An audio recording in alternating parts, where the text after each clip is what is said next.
Este ano não devemos ter a Bienal do Livro, por causa do novo coronavírus que já matou, até este início de junho de 2020, milhares de pessoas e infectou mais de 500 mil de brasileiros.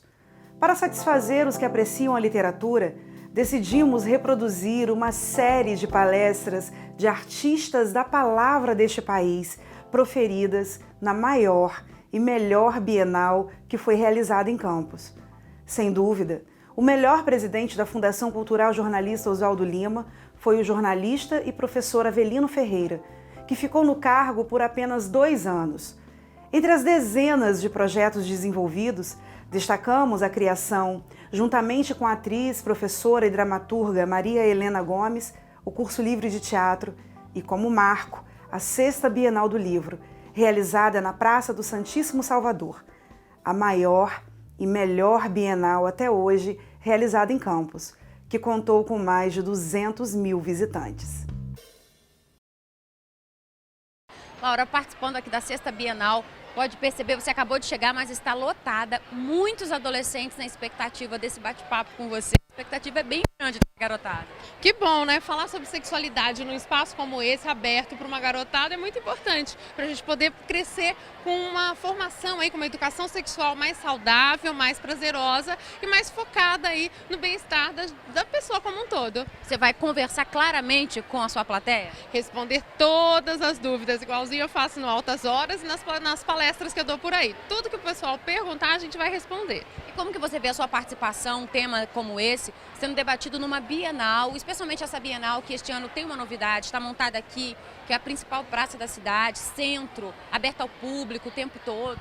Eu acho maravilhoso, né? Porque a educação sexual também faz parte aí da formação cultural, social, enfim, da formação do jovem como um todo, né? Do pré-adolescente, do adolescente. Quem pode bater um papinho sobre a sexualidade, falar um pouco sobre esse momento tão difícil que é as primeiras vezes, as doenças sexualmente transmissíveis, a gravidez fora de hora, o afeto, o prazer, ter um espaço como esse, poder falar francamente para os jovens sobre temas tão importantes que vão acompanhar a gente pela vida inteira, eu acho que é muito bacana. Eu estou muito feliz de estar aqui. Eu que agradeço.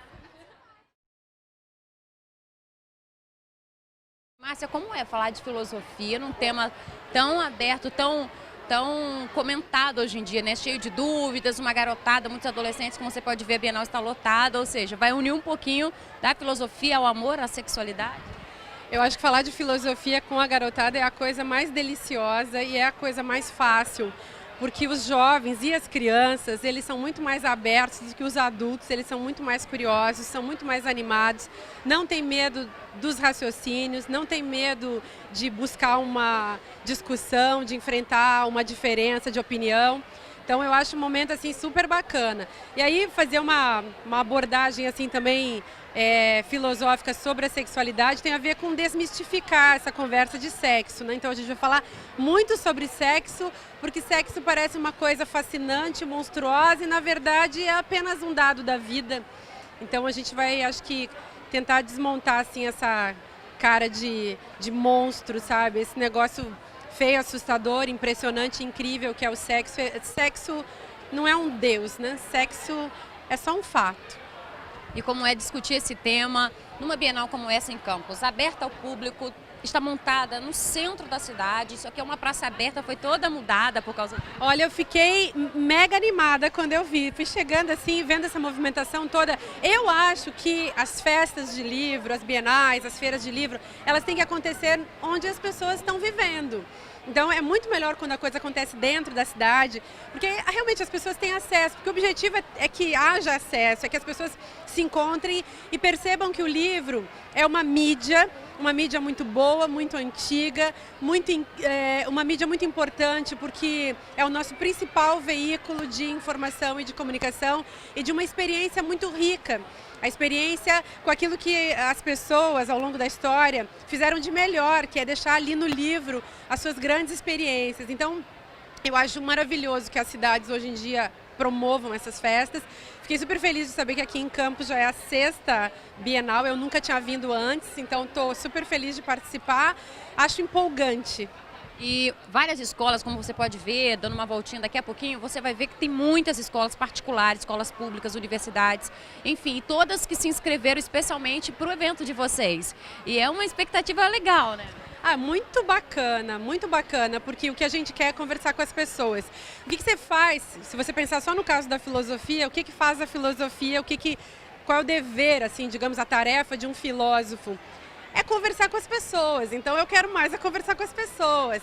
Eu não vou levar para as pessoas nenhuma opinião pré-estabelecida, vou levar as minhas dúvidas e vou escutar para ver o que as pessoas também pensam. Aí, o que é a conversa? É você saber escutar o outro para ver se você consegue interagir com isso que ele está pensando, com isso que ele está duvidando.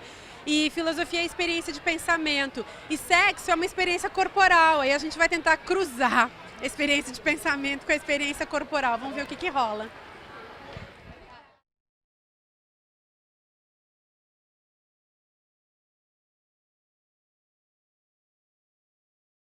Boa tarde.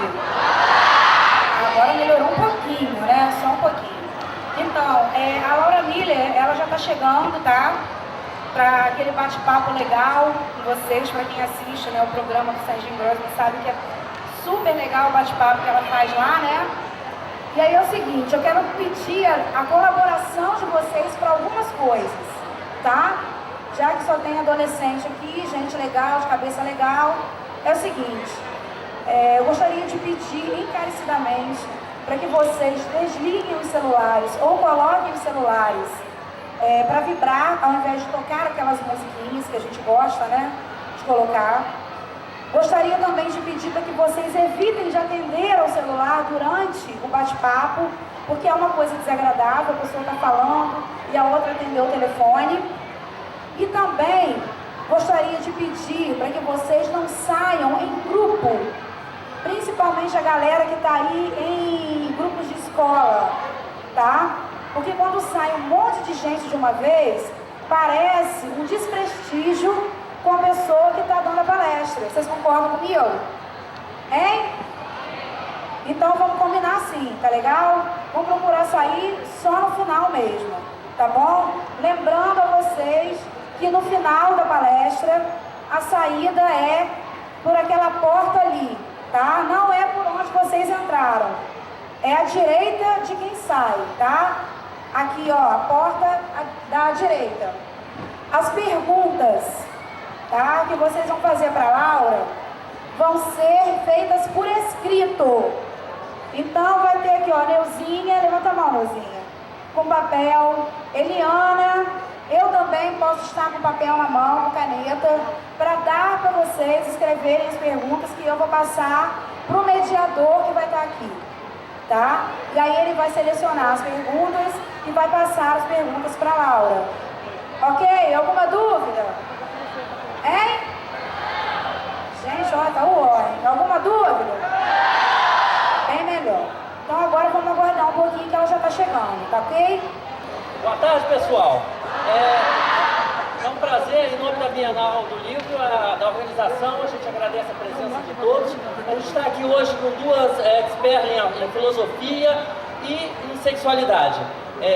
E hoje a gente vai, eu elaborei 4 perguntas. A partir dessas perguntas, elas vão responder e vocês ficam à vontade para perguntarem o que vocês quiserem. Vamos falar sobre ponto G, vamos falar sobre prazer, amor, dor, enfim, o que vocês quiserem perguntar, o espaço é de vocês. E para responder as perguntas de vocês, Laura Miller e Márcia Tiburi.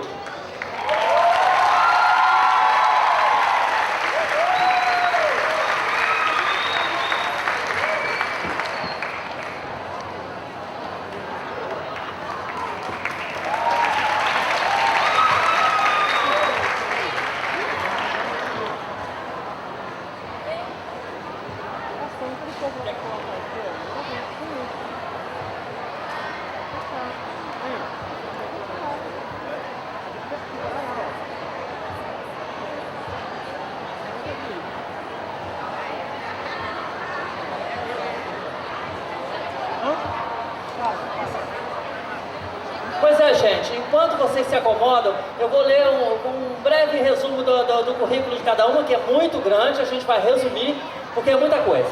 Márcia Tiburi é graduada em Filosofia e Artes e mestre e doutora em Filosofia pela Universidade Federal do Rio Grande do Sul.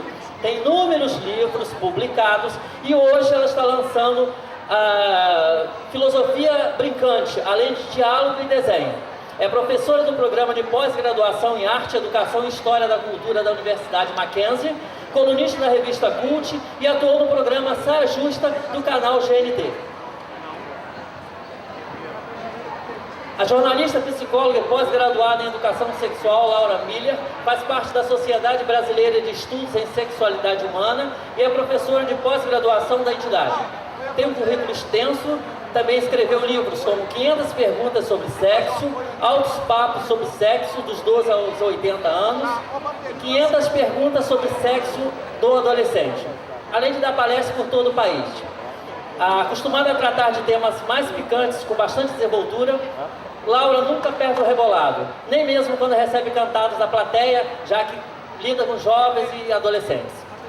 A Laura se baseia na trilogia Corpo, Mente e Sexualidade e diz que a gente é um todo, não existe um corpo andando por aí sem mente, nem vice-versa.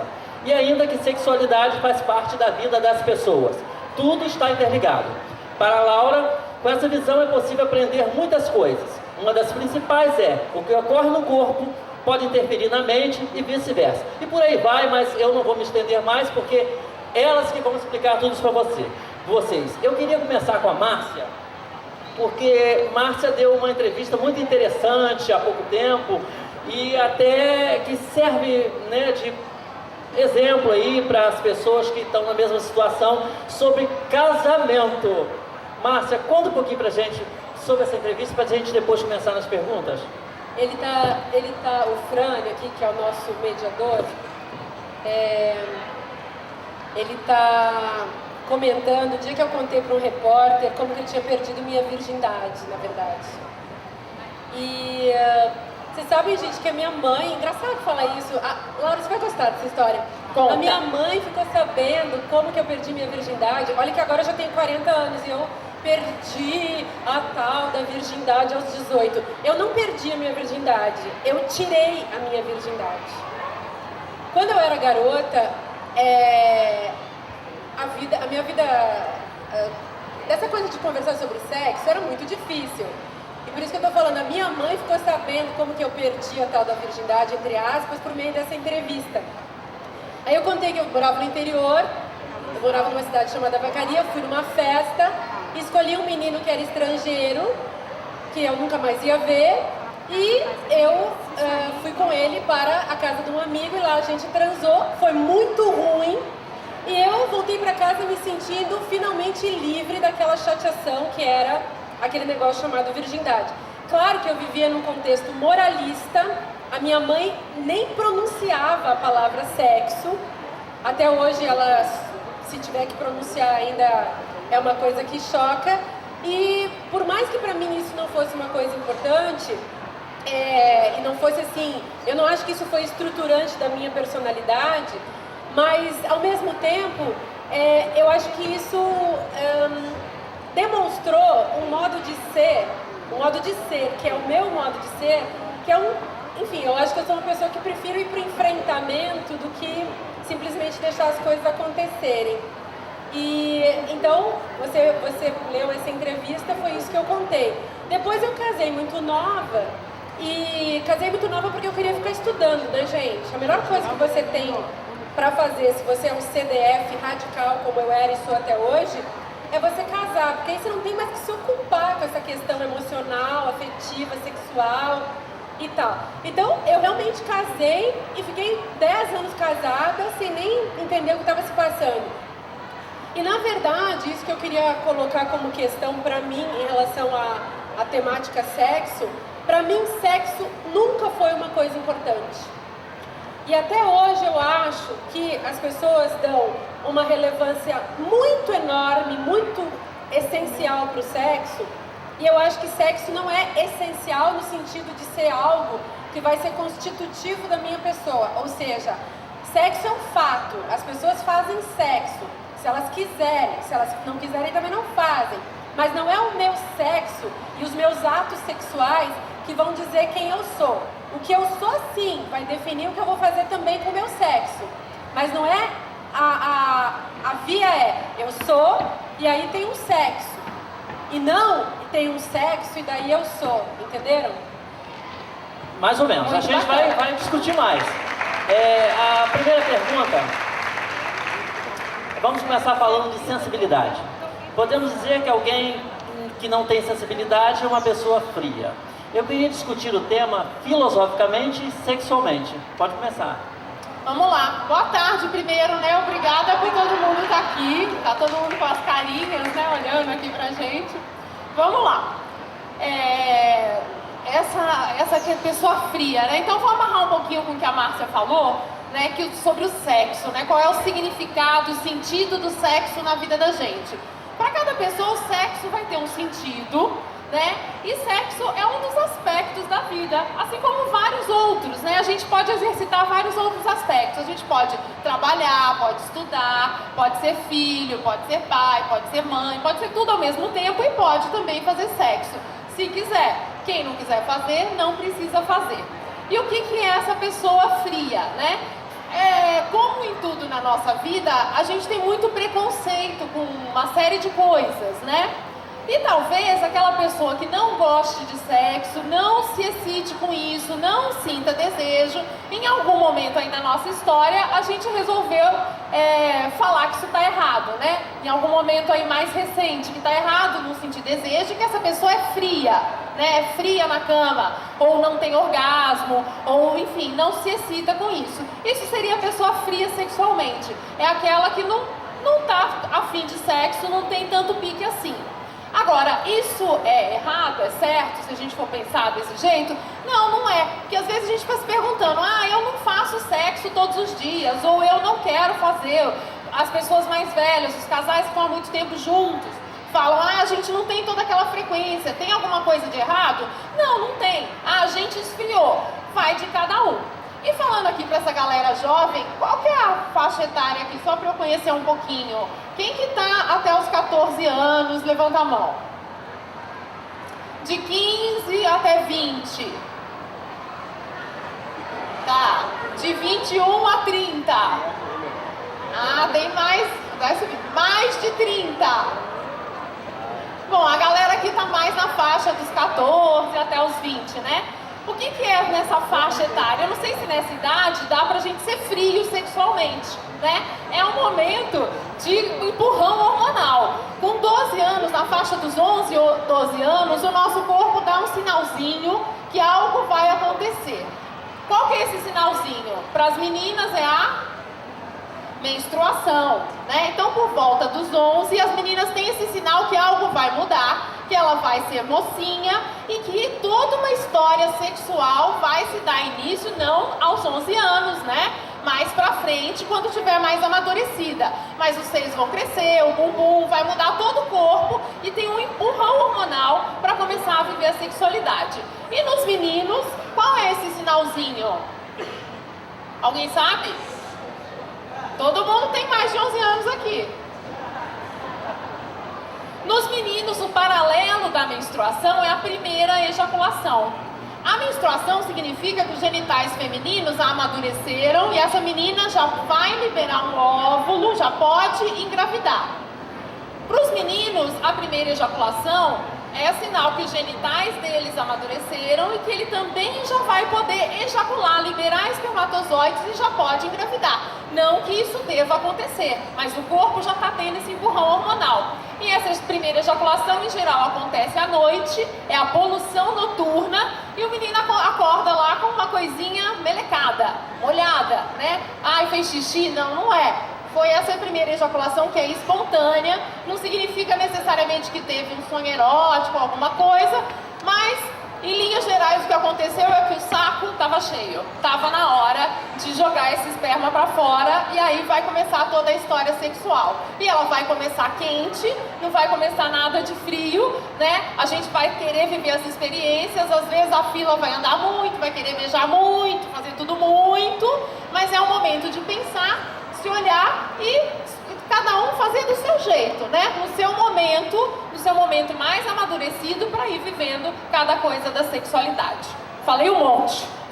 eu vou continuar falando o que a Laura está falando, só que com outros termos. Uma das coisas que eu acho mais importantes, antes da gente ficar partindo do pressuposto de que há a questão da sensibilidade para o sexo, é a gente pensar que sexo é uma invenção. Então, quem inventou o sexo? Os médicos e os filósofos. Foram eles que inventaram o sexo. Por exemplo, algum de vocês aqui é hermafrodita? Alguém aqui é hermafrodita intersexual? Pois é, gente. Eu queria contar pra vocês que eu resolvi ser intersexual faz mais ou menos umas 3 semanas. O que é ser intersexual?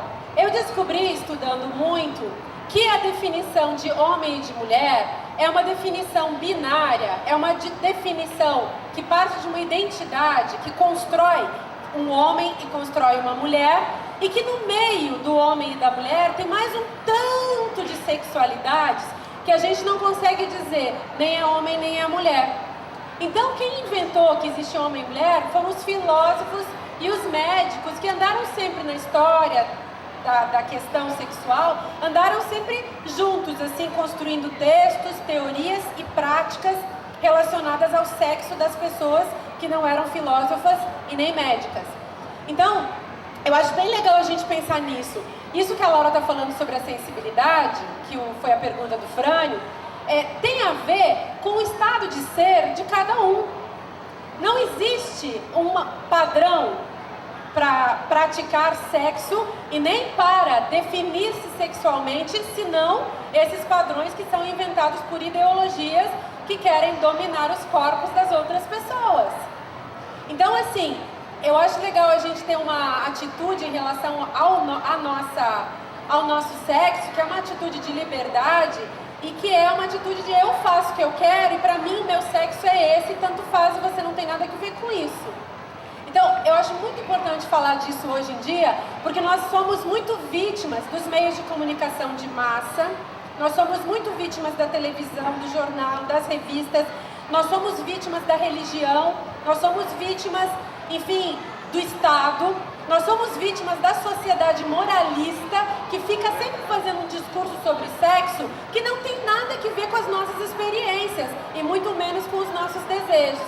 Então, eu acho muito legal desmistificar tudo isso, e eu sei que o trabalho da Laura é voltado para essa desmistificação. Desmistificação, vocês entendem quando eu falo, né? Desmistificação é assim, questionar tudo e desmontar essas crenças que não são favoráveis à nossa liberdade. E a gente quer liberdade. Muito bom. Gente, as perguntas aqui estão pegando... São melhores que as minhas, as perguntas de vocês, hein? Mais uma perguntinha, só pra gente fechar aqui, porque senão eu fiz 4 perguntas, mas não vai dar, porque senão a gente não vai ter tempo pro pessoal perguntar. Amor é uma palavra que precisamos hoje usar com cuidado. Para os poetas é uma palavra bonita. Para os conquistadores sexuais é estratégica. O sexo com amor é mais prazeroso? Olha, o sexo com amor é mais prazeroso, sim. Mas a gente precisa separar que sexo é sexo e amor é amor. A gente pode viver uma relação amorosa sem sexo, né? E a gente também pode viver o sexo sem amor.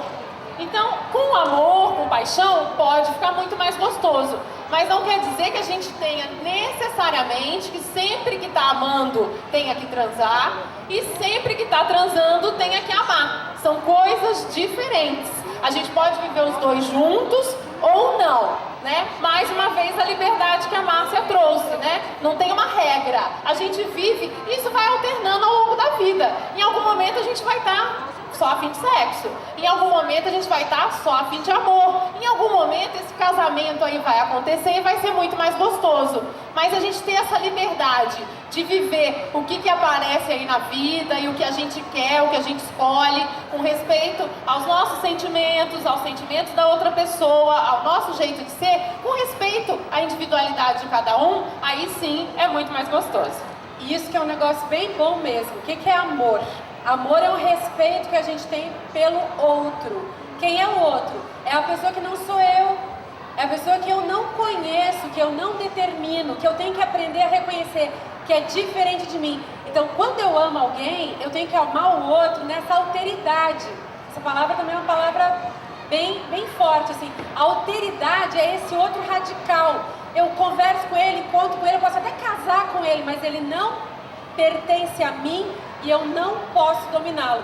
E aí, eu acho legal pensar o amor nesse sentido, porque realmente você pode ter um sexo casual, um sexo selvagem, um sexo, enfim, do jeito que você bem entender na sua vida, mas não necessariamente você tem que ter todo esse reconhecimento. Acho que a nossa cultura está por demais marcada por um tipo de sexualidade que valoriza a inexistência do amor. Ao mesmo tempo, nós supervalorizamos o amor e fazemos confusão entre amor e sexo. Isso aí. E acho bom a gente desmistificar também o amor. Querem ver um negócio? Alguém de vocês já ficou apaixonado, assim, viu uma pessoa e teve um colapso cardíaco só de ter visto uma pessoa?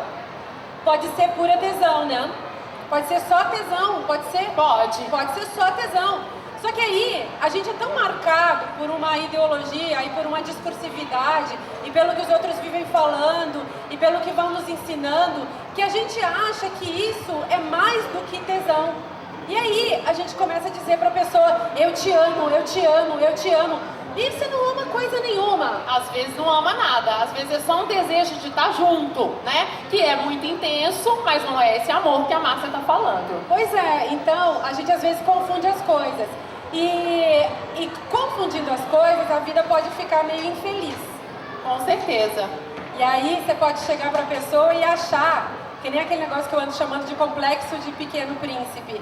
Que é assim, vocês já leram o Pequeno Príncipe? Ele fala, você é responsável por aquele que você cativa. Aí você acha, o menino faz muito isso com menina. Chega e diz assim, tô apaixonado por você. Esperando que ela dê pra ele.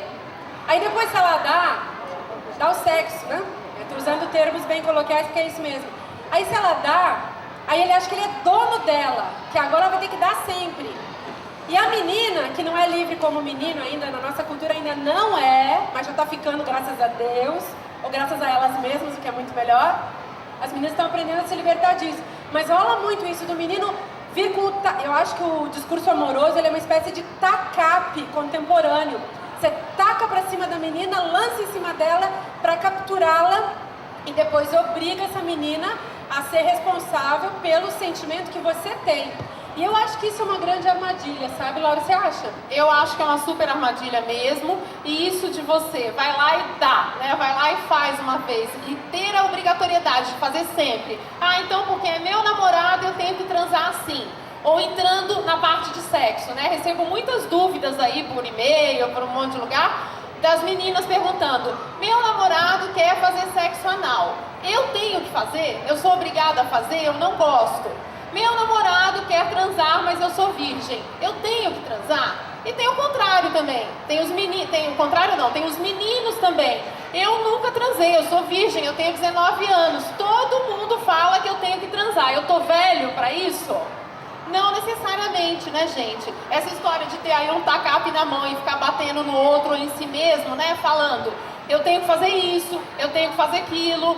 Isso não é legal. Cada um precisa olhar pra si e ver o que quer fazer. Se você tá namorando e você não quer transar, você não quer e ponto. Respeitar a si mesmo é o primeiro passo. E a pessoa que tá com você precisa te respeitar. Se ela não tá afim de te respeitar, talvez seja o caso de rever essa relação, né? Será que vale a pena ter uma relação em que o casal não se respeita? Será que vale a pena ter uma relação em que um quer obrigar o outro a fazer sexo X, sexo Y, sexo Z, né? Então aí a gente precisa repensar e ver com quem a gente está fazendo aí parcerias e vivendo a relação amorosa, porque precisa ter essa questão do respeito a si mesmo e ao outro acima de tudo. Eu lembrei de um detalhe que eu acho bem importante. O sexo, ele foi usado, ele se tornou nos anos 60 e nos anos 70 um objeto de uma revolução, a gente chamou de revolução sexual. Vocês todos aqui são filhos dessa revolução. Foi muito importante essa revolução, mas é bem perigoso também quando essa revolução se transforma numa armadilha. E aí a gente começa a fazer uma espécie de ditadura do sexo, que é isso aí, você tem que fazer, você tem que transar, você não pode ser virgem. Gente, hoje em dia eu sou hermafrodita, Mas teve um... Isso é simbólico, tá? E porque o meu corpo eu não vou mostrar pra ninguém saber como que é. Pode ser que eu seja um homem travestido de mulher, mas eu tô travestida de mulher e ninguém vai saber o que tem por baixo. E olha só, teve uma época que eu era casta. Eu defendia os castos. Continuo defendendo. Quem que é o casto? É aquela pessoa que não tá com essa questão, gente. Ela não gosta de sexo. Deixa a pessoa em paz, ela prefere fazer outras coisas, que são muito prazerosas também, muito mais prazerosas muitas vezes do que sexo. Porque vocês estão numa idade, a maioria de vocês está numa idade em que orgasmo ainda é um negócio incrível. Chega uma idade da gente que o orgasmo não é mais um negócio tão incrível, é a coisa mais comum. É que nem quando você já comeu sempre o mesmo sabor de pizza, comeu sempre o mesmo sabor de sorvete. O orgasmo é sempre o mesmo que ele mude de pessoa, ou não. Oh, meu Deus, vamos lá. A gente pode ter vários, é sempre o seu orgasmo, né? Um dia pode ter um orgasminho, eu sempre falo isso, um dia pode ter um orgasmão, né? Um dia você está mais excitado e também você pode um dia não ter. E a gente tem um dado aqui no Brasil que 30% das mulheres, aí a gente inclui na adolescência também, né? Das mulheres e das adolescentes, 30% não tem orgasmo. Nunca tiveram, tem dificuldade para chegar lá. O que acontece, né? A gente não tem esse dado masculino. Dos homens, a maioria, né, 99,9% tem sim orgasmo. O que é essa história? E aí a gente pode juntar aqui a questão da ditadura também, né? Do orgasmo, né? Que tem que ter orgasmo. Que hoje a mulher tem que ter orgasmo, a adolescente tem que ter orgasmo e o namorado, o marido ou o que for cobre esse orgasmo dela, para a relação ser interessante. Primeiro, ninguém tem que ter nada, porque é a ideia que a gente está trazendo aqui, né? A gente tem que ser o que a gente é, não tem que fazer nada, porque tem. Agora, por que 30% não chegam lá? Porque a gente precisa conhecer um pouco mais o nosso corpo. Orgasmo é entrega. O que é entrega? É se entregar à relação, é estar bem nessa relação, estar confortável nessa relação. Às vezes, nas primeiras transas com uma pessoa, a gente não está tão confortável assim. E a gente tem um grande número de pessoas que vivem só dessas primeiras transas, né? Primeira transa, próximo, primeira transa, próximo, primeira, segunda transa, próximo. São relações muito eventuais. Aí fica difícil também de encontrar o seu orgasmo nessa transa. E a descoberta do corpo tem uma série de hipóteses aí para dificuldade de orgasmo. Mas a descoberta do corpo tem um dado que coincide também com esse número aí de mulheres que não chegam lá. 30% das mulheres têm vergonha de tocar o próprio corpo, tem vergonha de se masturbar, acham feio, errado, sujo. Os homens não acham isso, mas tem muito homem que acham feio, errado, sujo que a mulher se masturbe. E não tem nada de errado, é uma prática saudável, não vicia, não dá pelo na mão, nem de menino nem de menina, não empedra o mamilo, não faz nascer espinha, né? Nasce espinha na adolescência, quando está todo mundo se masturbando, porque está na adolescência, é uma questão hormonal. Com ou sem masturbação vai dar um monte de espinha, né? Mas não vai dar nada de errado, nem vai viciar, pode fazer à vontade. Em algumas épocas a gente faz mais, em outras faz menos, mas não tem nada de errado. E esse tocar o próprio corpo é uma forma de se descobrir e encontrar o caminho para chegar ao orgasmo. Porque ninguém dá o orgasmo pra gente. Né? Ninguém dá, o homem não dá o orgasmo para a mulher, é a mulher que aprende a chegar lá e conta para o parceiro, né? Então a gente tem que aprender o nosso caminho no sexo, no amor, na vida como um todo, para poder contar, né, do que a gente gosta, do que a gente não gosta, para quem está ao lado. É mais ou menos por aí. Ok, eu vou fazer mais uma pergunta, porque eu vou abrir para o pessoal que tem pergunta demais aqui. Critica-se por aí, eu estou preocupado tá com o cheio tempo. de pergunta, ótimo. Muita pergunta. Critica-se por aí a falta de limite das crianças. Reclama-se também dos adolescentes criados sem limites. Sabemos que nem sempre esses tais limites impostos pelos pais conseguem conter um dos crimes mais bárbaros, que é a pedofilia. Como vocês analisam essa questão? E aí, nessa mesma pergunta, chegou uma pergunta aqui agora, perguntando como que os educadores lidam com isso, a questão sexual da criança tão precoce. Acho que a gente pode juntar uma coisa com a outra. Quer começar, Márcia? Sobre o limite, eu acho tão engraçado essa conversa sobre o limite, porque limite tem para todos os lados. Então, basta você entrar no mundo que você vai encontrar limites. Eu acho engraçado é quando, num contexto familiar, os pais e os filhos não encontram naturalmente esse limite. Eu acho a coisa mais fácil o limite. Eu, por exemplo, tenho tantos limites, e ao expor os meus limites, minha filha também descobriu os limites dela. Mas é porque eu tenho limites. Eu não fico nunca limitando a minha filha. O limite que minha filha tem é o meu próprio limite. Pois, afinal de contas, tem certas coisas que eu declaro muito na minha, que eu não vou dar conta.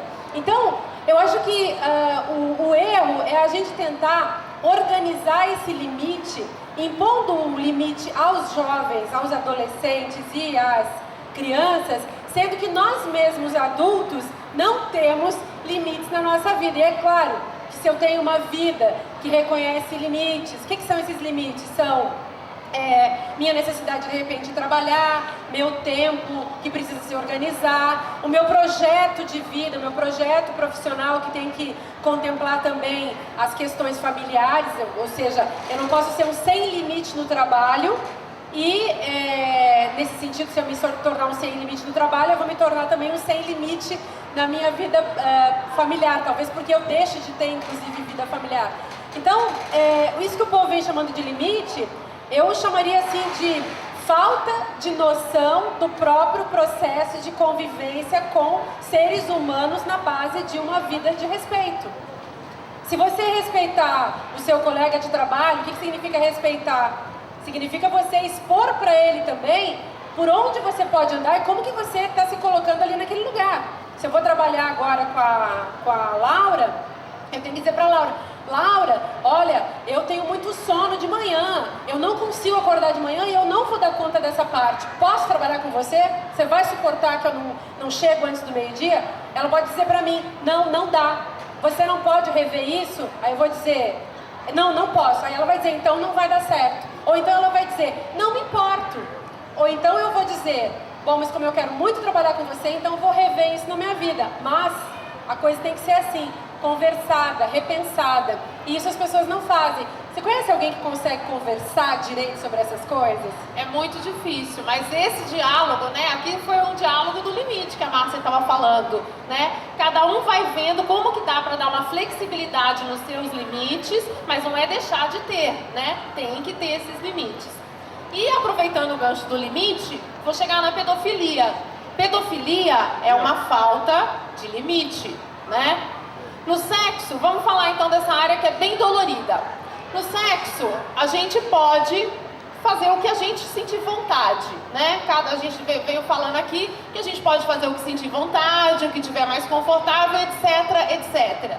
Entre quatro paredes tem aquela fala, vale tudo? Eu costumo dizer desde que o casal esteja confortável para isso, vale tudo sim. Mas a gente tem uma regra na nossa sociedade.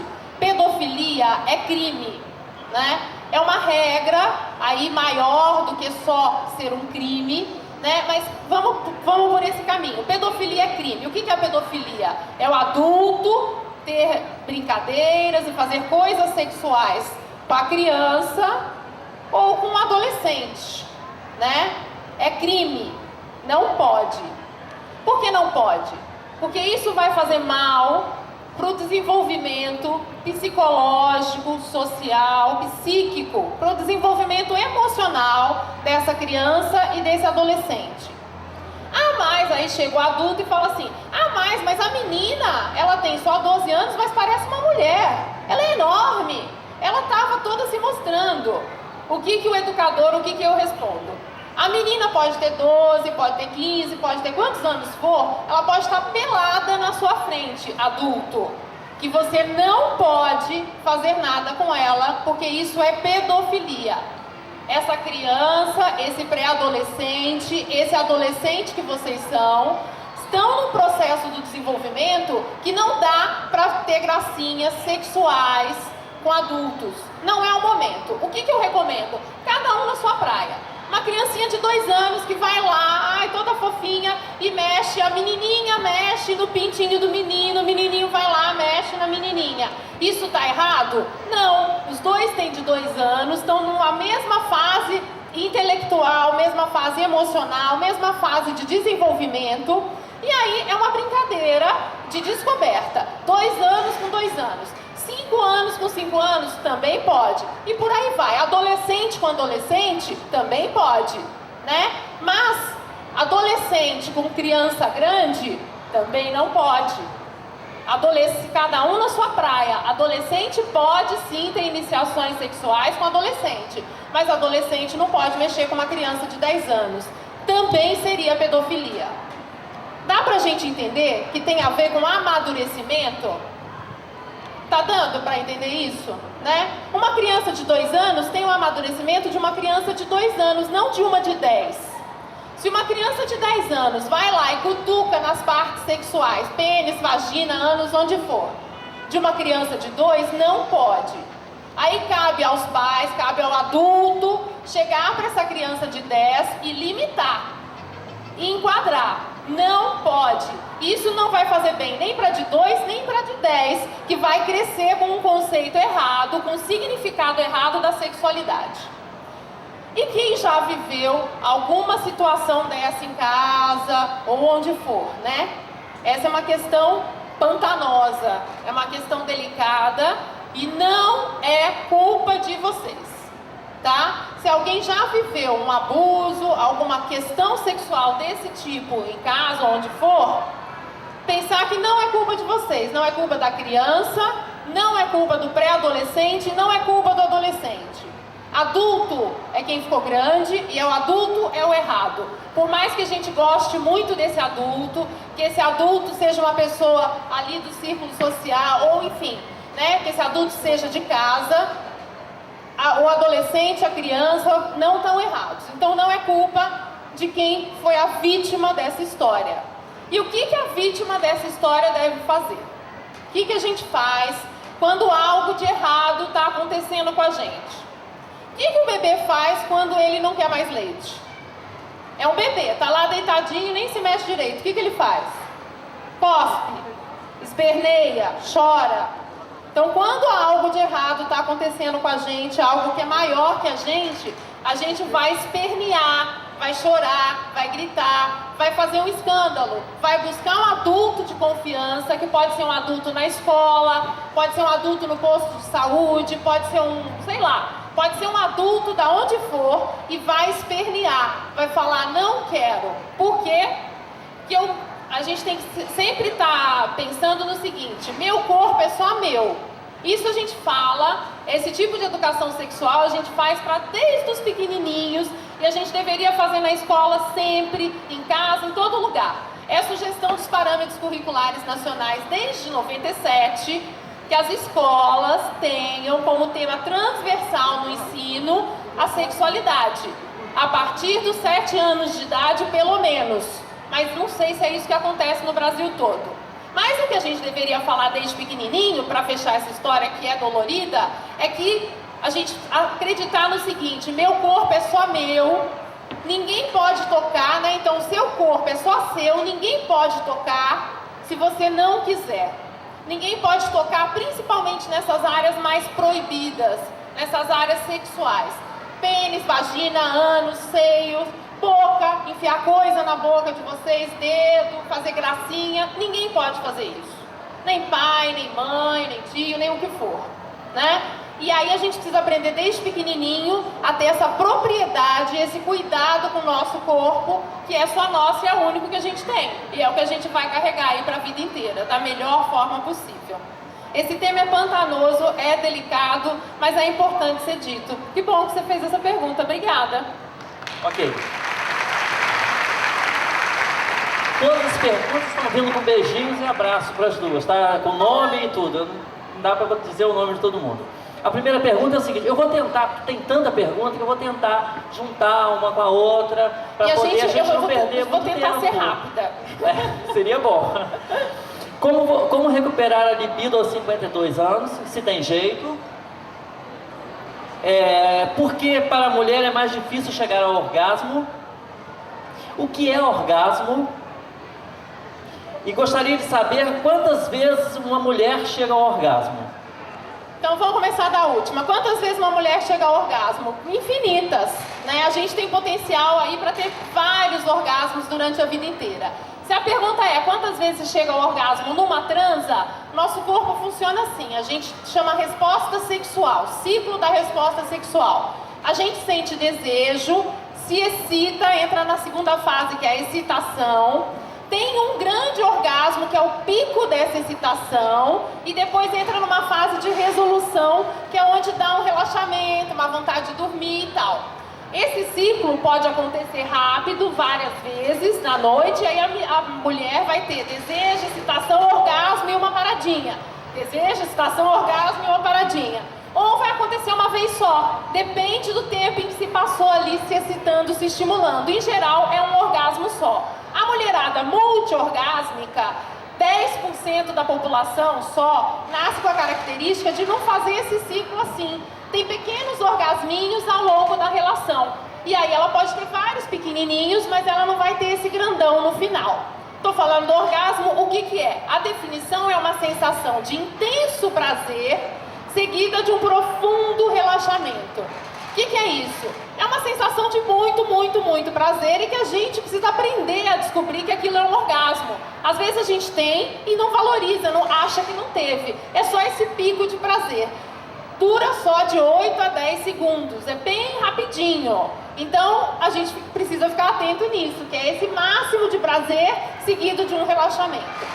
Por que a mulherada tem dificuldade de ter? A gente já falou um pouco, eu vou acrescentar um dado aqui, porque a gente vem de uma história, né, de séculos aí, de uma repressão em torno da sexualidade feminina. As nossas avós, bisavós não podiam ter orgasmo. No passado era feio ter orgasmo, que a mulher demonstrasse prazer ou tivesse orgasmo.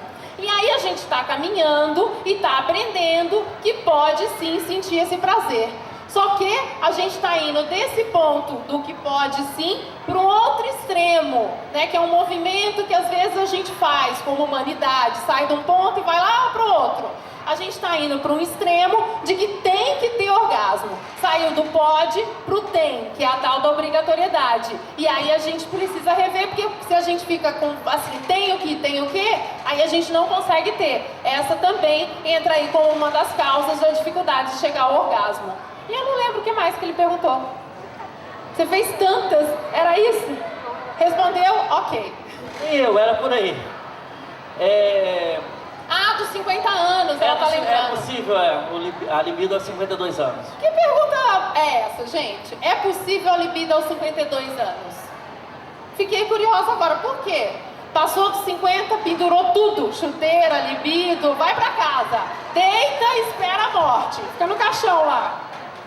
O que é isso? Com 50 anos a gente tem vida. Enquanto a gente tem vida, a gente pode ter desejo pela vida como um todo. A gente pode ter desejo sexual e uma série de outros desejos, né? Essa libido, que é essa energia que move a gente, ela pode estar aí, espalhada pela vida inteira. Então a gente pode ter desejo com 50, 60, 70, 80. Vovó e vovô podem fazer sexo, sim, e fazem, né? Papai e mamãe também, né? Não foi só quando vocês nasceram, foi só aquela vez, aí nasceu, né? Papai e mamãe fazem sexo, vovó e vovô também podem. A vida inteira é saudável, né? Prazeroso, e de camisinha é mais saudável ainda. Precisa ser de camisinha, é isso.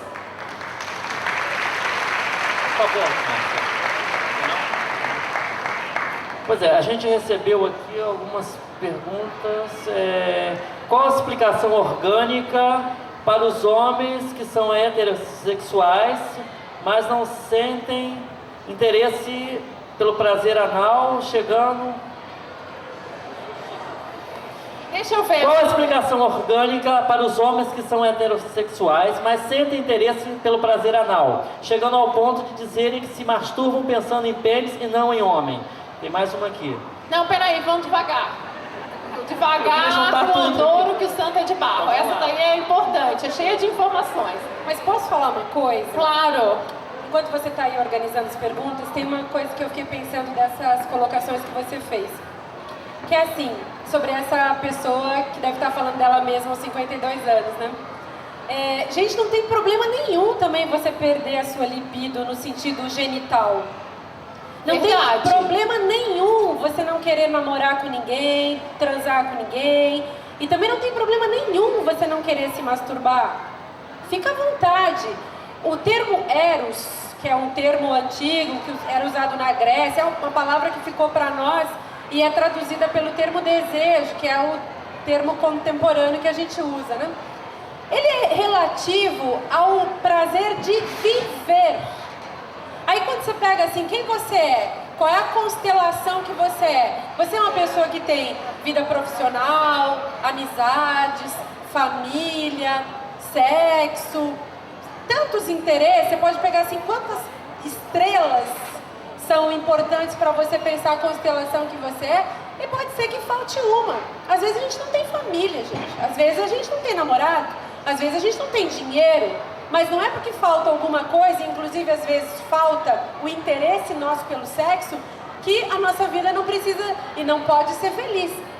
Então isso eu acho importante também, porque assim, libido tem a ver com desejo genital, com sexo no sentido de cama, ou no sentido de masturbação. E pode ser que exista uma pessoa, sei lá, passa fazendo yoga, vai nadar, nem se lembra, gosta de cozinhar, gosta de ler, gosta de escrever, gosta de fazer trabalhos com outras pessoas, de fazer teatro, gosta de tanta coisa, que pode ser que ela não tenha assim se ligado na questão de que ela teria que ter sexo, porque esse teria que ter sexo tem a ver com essa ditadura do sexo. Tem também, isso aí. Então, assim, libera, gente, solta, relaxa e goza. Ótimo. Você terminou a resposta? Faz de novo a pergunta e se quiser juntar com mais algum. Qual a explicação orgânica para os homens que são heterossexuais, mas sentem interesse e prazer anal, chegando ao ponto de dizerem que se masturbam pensando em pênis e não em homem? Tá. O que vocês acham sobre o homossexualismo? Que as duas podem responder, tá, já que ainda isso é um tabu para a sociedade. E gostaria de saber se vocês são contra ou a favor do casamento homossexual. Uau! Nossa! Quer começar? Logo com quem que ele veio falar? Ó, primeiro que eu acho que essas definições heterossexual e homossexual são ultrapassadas. Eu, por exemplo, não me acho nem hétero nem homo. Eu não me acho nem mulher. Quando eu falo que eu sou hermafrodita, é para quebrar com esse tipo de identidade. Eu acho isso totalmente ultrapassado. Não sou sexóloga como a Laura e, portanto, não teria uma explicação orgânica. Mas eu penso que o nosso corpo é a nossa existência. E, nesse sentido, onde o meu corpo me dá prazer, pode ser no meu ânus ou no meu cotovelo. Pode ser no meu dedo ou pode ser na minha testa. Pode ser no meu estômago ou pode ser no meu joelho. Gente, o corpo é um negócio fascinante e lindo. E tem 1000 jeitos desse corpo ser feliz, desse corpo se sentir bacana, se sentir bem. A Laura falou várias vezes a palavra confortável. Essa é uma palavra boa para pensar no corpo. Quando é que o meu corpo fica numa boa com o corpo de outra pessoa? E não necessariamente essa coisa assim de que... imagina, uma vez eu tive um namorado que não podia botar a mão na bunda do sujeito, porque ele era macho. Eu fico sempre desconfiado do sujeito que tá muito com a bandeira do macho, sabe? Gente, numa boa, eu não tô com a bandeira de ser mulher. Esses dias eu falei num lugar que eu era hermafrodita e eu, por acaso, tenho um namorado que ele é homem. Aí os amigos ficaram todos assim... Nossa, e você não vai fazer nada ela falando isso? Aí ele me olhou e disse assim, não, eu acho que eu também vou virar hermafrodita, muito mais legal. Eu achei isso tão bom, sabe? Que era assim, chega dessa frescura, você é homem, eu sou mulher. Gente, é muito chato. Não é muito chato? Laura, você acha que isso é ultrapassado ou eu estou exagerando? Não, é uma forma de ver sim, uma forma interessante de quebrar um pouco com esse preconceito, com essa questão das diferenças, né? Então, vou voltar um pouquinho para a parte orgânica e a gente tentar dar uma diferenciada, mas é um pensamento bem atual e bem de respeito às diferenças, né? E de respeito a si mesmo. Eu sou o que eu sou e eu posso ser o que eu quiser. E aí, o que é? Você falou homossexualismo, né? A pergunta veio para homossexualismo. Essa partezinha aí final da palavra ismo, a gente deixou de usar faz um tempo. A gente chama de homossexualidade. Por quê? Mas realmente pode ser um conceito ultrapassado, mas vamos lá, né? A gente chama de homossexualidade justamente porque o homossexualismo, o sufixo ismo, tinha a ver com algo doença, algo errado, né? Algo doentio, e não é. Então vamos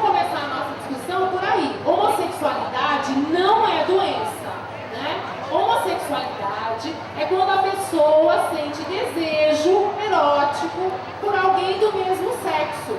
Quando a pessoa sente vontade de transar, né, quer viver uma relação sexual erótica com alguém do mesmo sexo. O homem com o homem, a mulher com a mulher. Heterossexual é quando a pessoa sente vontade de viver uma relação erótica, tem desejo erótico por alguém do outro sexo. Homem por mulher, mulher por homem, né? E bissexual é quem sente desejo por ambos os sexos.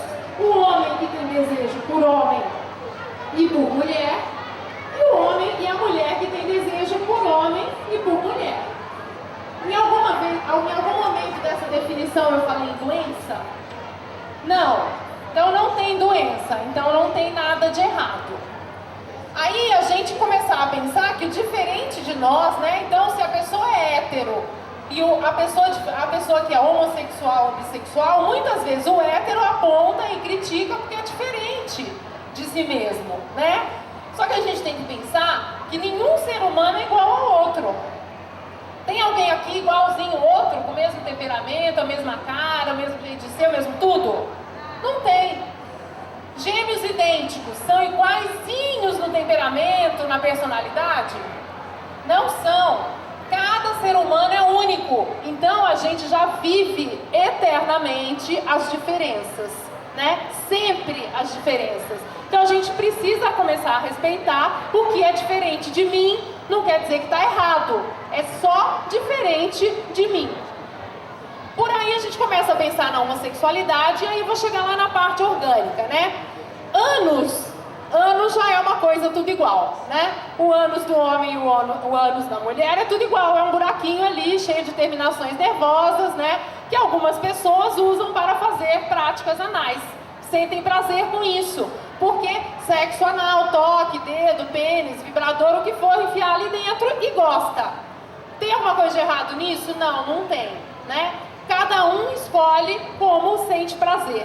E se é o homem que sente prazer com toques, com carícias anais, ele é gay? Ele é homossexual? Não necessariamente, já respondendo a pergunta. Por que não? Porque homossexual é quem deseja alguém do mesmo sexo. Se esse homem sente prazer com toques, isso é uma questão polêmica. Sente prazer com toques no ânus, mas sente desejo por alguém do outro sexo, ele é heterossexual. Agora a gente precisa, acrescentando aqui na Márcia, e essa ideia ótima que ela trouxe, muito bacana, que pra que a gente precisa nomear tanto, né? Pra que a gente precisa ficar, eu sou gay, eu não sou, eu sou isso, eu não sou?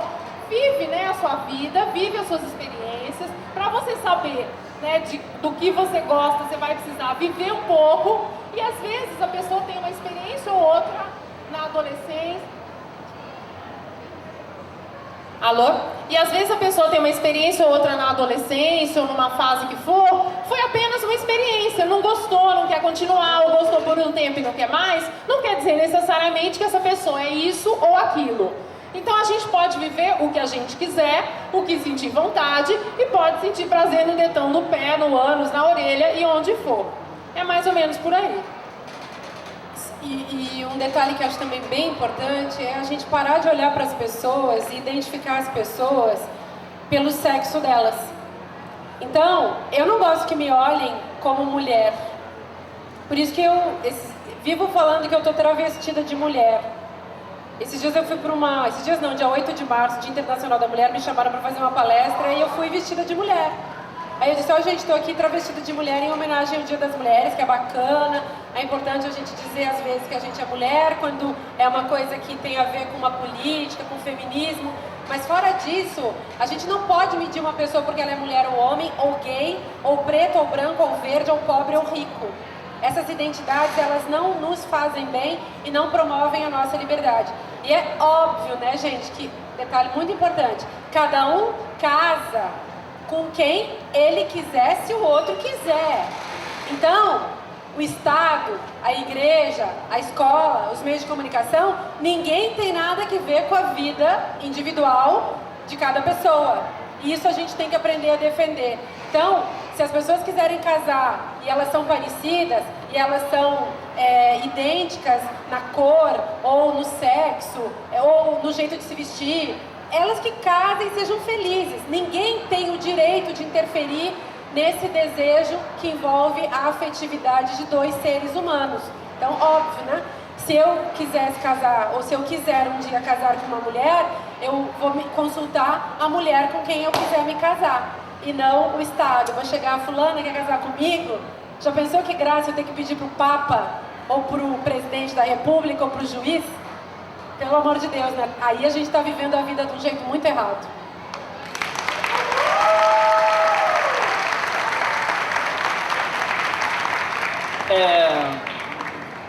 Minhas colegas sempre disseram que o sexo dói, mas é bom. Como o prazer pode ser doloroso? Eu vou continuar, vou juntar mais uma. Como o prazer pode ser doloroso? Qual o sinal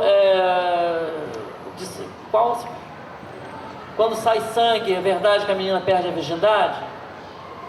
Dá para saber se a virgindade foi tirada a dedo no ginecologista? Dizem que depois que uma pessoa tem relação sexual, o corpo muda, é verdade? Ai, são tantas perguntas, né? Vamos lá. Depois que uma pessoa tem relação sexual, o corpo muda? Não necessariamente. Porque, em geral, a iniciação sexual do brasileiro se dá entre 15 e 17 anos. Meninos e meninas começam a transar, segundo as pesquisas, nessa fase aqui no Brasil. Essa é uma fase, e não é regra, né, gente? Não é porque acontece em média que a gente tem aqui, né, começar. Essa é uma fase de mudança corporal. A gente não falou que tem um empurrão hormonal lá atrás e aí o corpo vai mudando? Então, nessa fase, a gente vai desenvolver o corpo mesmo. Então, é uma coincidência dessa época. Se na primeira vez, a primeira transa sempre vai doer, eu vou acrescentar isso, sempre vai doer e sangrar, não. A menina pode ser virgem e pode ser que essa primeira transa não doa e nem tenha sangue nenhum. Como outras pode acontecer que sim. Ah, mas por que isso, por que aquilo? Porque cada uma tem um corpo, cada uma tem um ímen, e tem uns ímens que não se rompem com facilidade, ou que não vão dar esse sangramento e que não vão doer. Para a menina ficar mais tranquila, talvez nessa primeira vez, com menos medo, para não ficar com tanto, né? Tem gente que fala, eu morro de medo da dor. O jeito de tentar que as coisas na cama sejam mais prazerosas é primeiro não ficar com tanto medo assim. E também só fazer aquilo que estiver confortável e descobrir no seu corpo aos poucos, tentar relaxar ao máximo, estar ali sentindo de fato prazer numa troca, e se começar a doer, tem que parar, né? Doeu, para um pouquinho, começa daqui a pouco. Forçar a barra não tem nada a ver. Sexo com dor, né, é uma outra história. Né? O sexo é para ser um prazer, na verdade, é para ser uma troca gostosa. Algumas pessoas relacionam prazer e dor, mas aí é uma outra história, né? É uma outra história, e às vezes esse prazer com dor aí fica meio exagerado, e a gente precisa até de um tratamento com o psicólogo para ver por que o prazer precisa ser tão carregado de dor assim. Né? Mas em geral, o prazer é para vir sem dor. E se está vindo com dor para as meninas têm que ir no ginecologista, tá? A dor pode ser uma questão de estar contraidinha na hora, não ter esperado a vagina se alargar, se aprofundar para receber o pênis, que tudo isso acontece quando a gente está relaxada e excitada. Mas o ginecologista, depois que antes de começar a transar, já tem que ir para escolher com o médico um método para evitar a gravidez, uma pílula, em geral é o que é recomendado para as adolescentes, tem uma pílula de baixa dosagem hormonal para as adolescentes.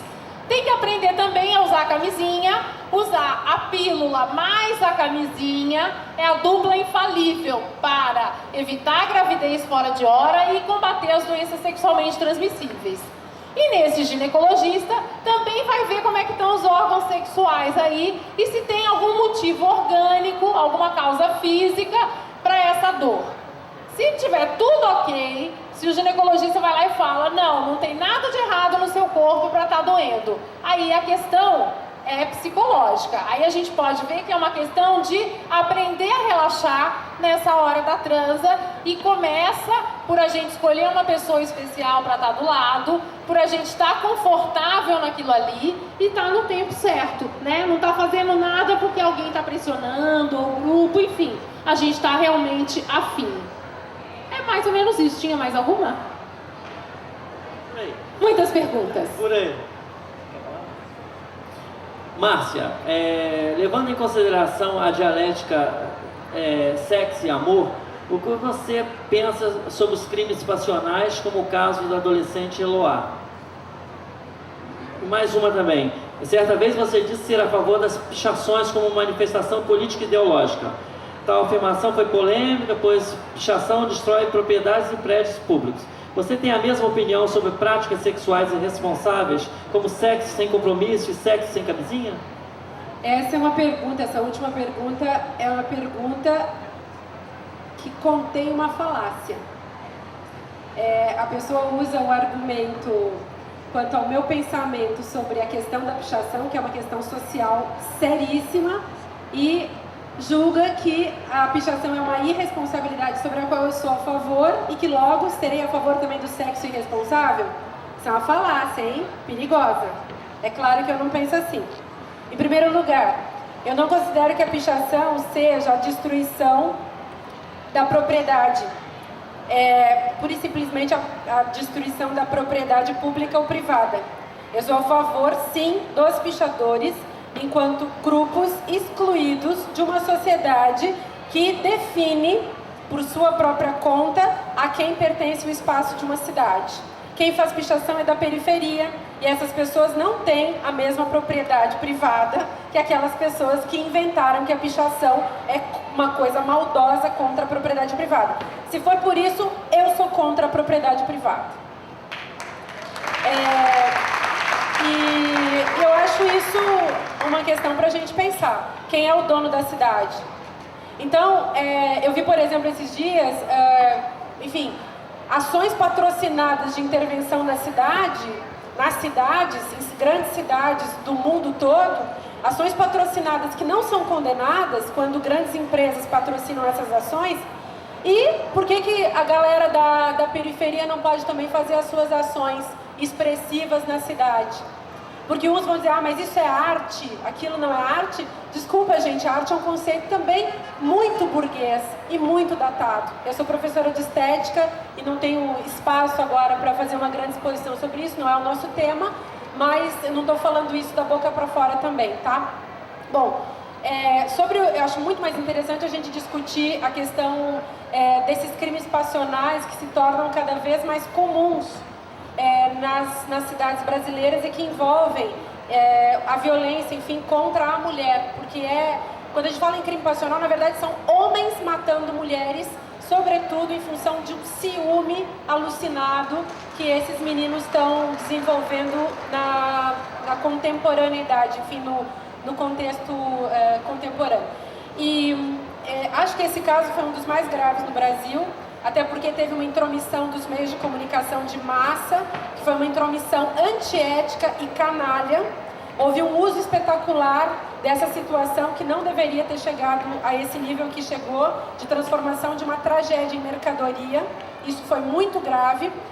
Mas o que é aí que a gente tem que discutir, e que acho que a Laura até vai poder dar uma opinião até melhor do que a minha, o que está acontecendo com esses rapazes nos dias de hoje, que estão considerando que as garotas são posse sua, até o ponto de considerarem que matar essas mulheres, essas garotas, é algo que está autorizado no seu comportamento. Porque é claro que o assassino ele se sente autorizado. A gente pode dizer, não, foi uma loucura, foi um ímpeto incontrolável. Bom, gente, tem cidades em que isso não é um ímpeto incontrolável, em que isso é cultura. Em 2 lugares do Brasil, pelo menos no Cariri e em Pernambuco, em Olinda, o índice de crime contra as mulheres é tão imenso que a gente tem até a própria Lei Maria da Penha para tentar controlar isso, que não é simplesmente uma loucura da rapaziada, e sim uma produção cultural de comportamento dado na cultura.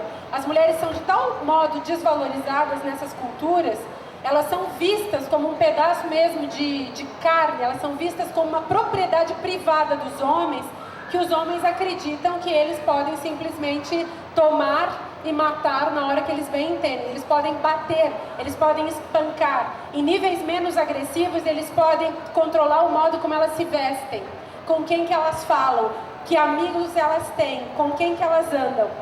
Então, esse controle dos homens sobre as mulheres, ele é fruto, claro, da falta de educação, fruto da falta de informação, mas fruto, sobretudo, de uma cultura que ainda não chegou num estágio avançado de relacionamento ao qual a gente dá o nome de democracia. Então, as cidades maiores, as metrópoles e megalópolis, as capitais, de um modo geral, elas têm um índice de violência menor do que nessas cidades, digamos, patriarcais, para usar uma expressão bem antiga e também que eu não sei até que ponto ela é válida hoje, mas onde a cultura avançou mais, onde as pessoas se questionaram mais, onde o mundo está mais aberto, onde as relações são mais democráticas, a gente vê um índice menor de violência contra a mulher.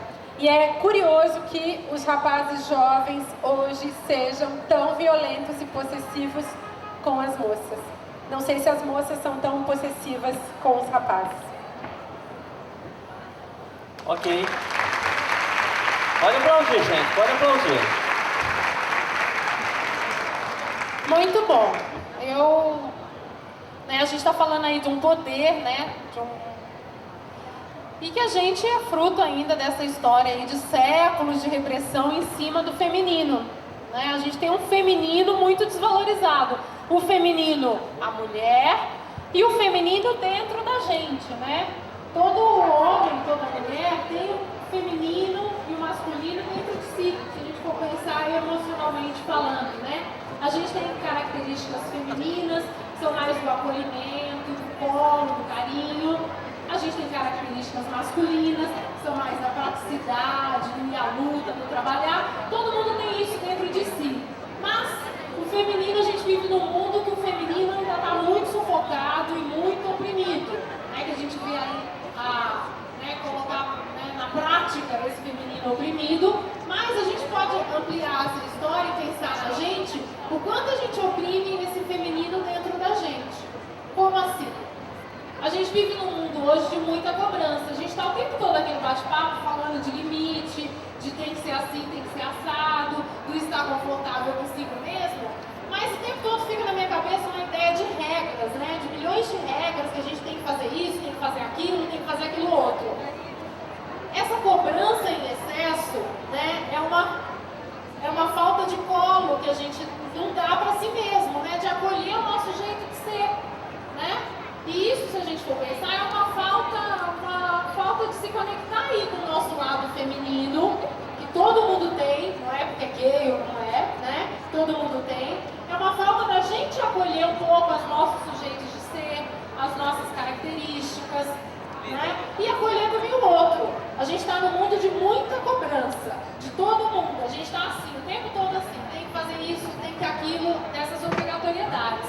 Então a gente podia sim tentar olhar um pouco mais para esse feminino que está oprimido e que o feminino não é fraco, frágil, não. O feminino pode ser muito forte e pode ser muito saudável na vida da gente.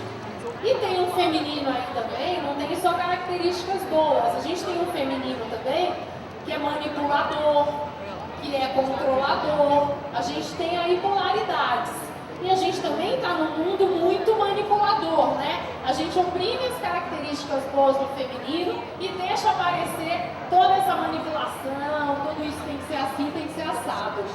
A gente pode pensar, falar longamente sobre isso, mas eu acho que é uma questão para pensar, né? Como cada um está cuidando de si. Cuidar é algo tipicamente feminino. E a gente, como homem ou como mulher, a gente precisa pensar como está cuidando de si, da própria vida, que rumo que está dando aí, principalmente nessa fase bacana aí de começo aí da vida adulta, né? De saída da adolescência.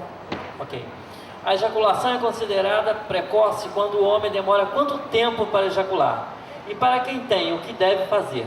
E a outra, é normal o pênis rejeitar a camisinha? Tipo, depois de colocar a camisinha, o cara perder a ereção?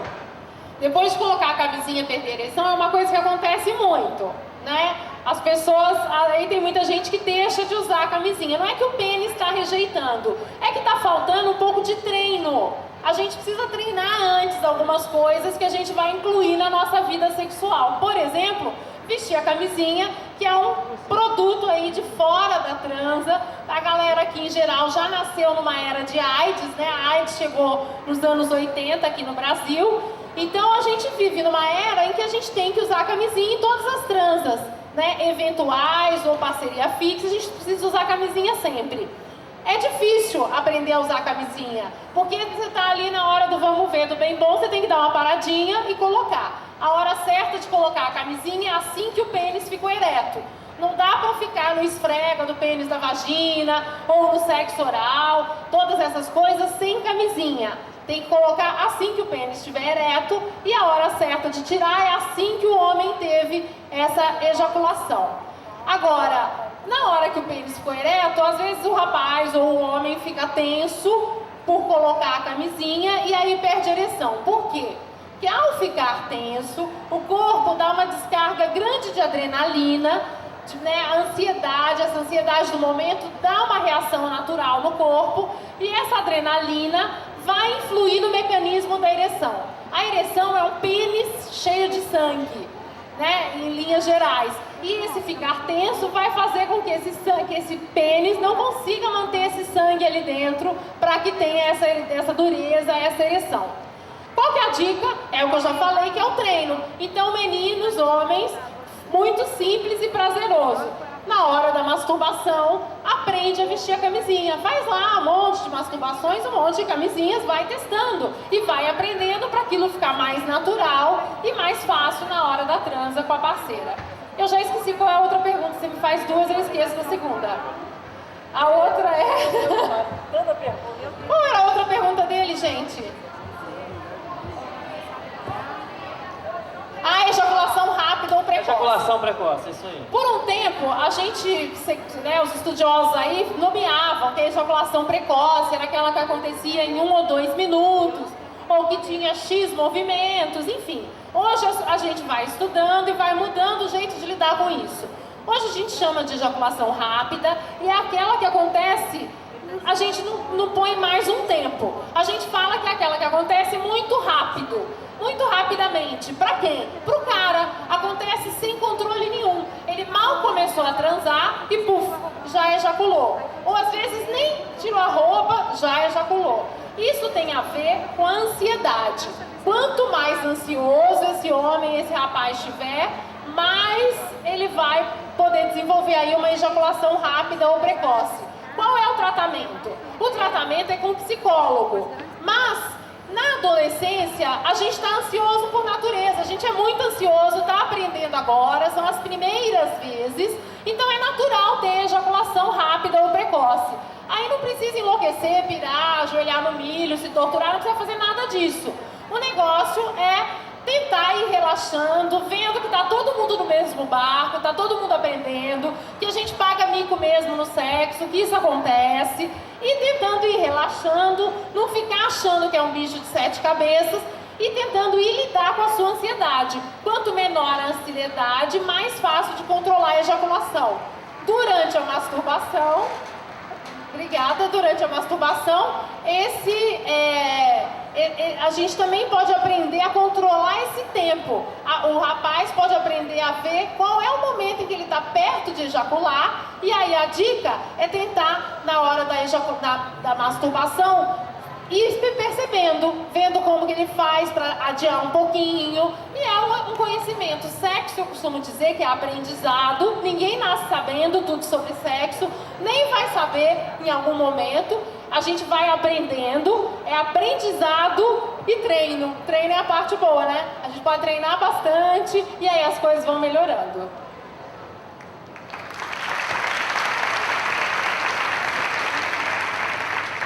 Tá, tudo bem. Fica à vontade.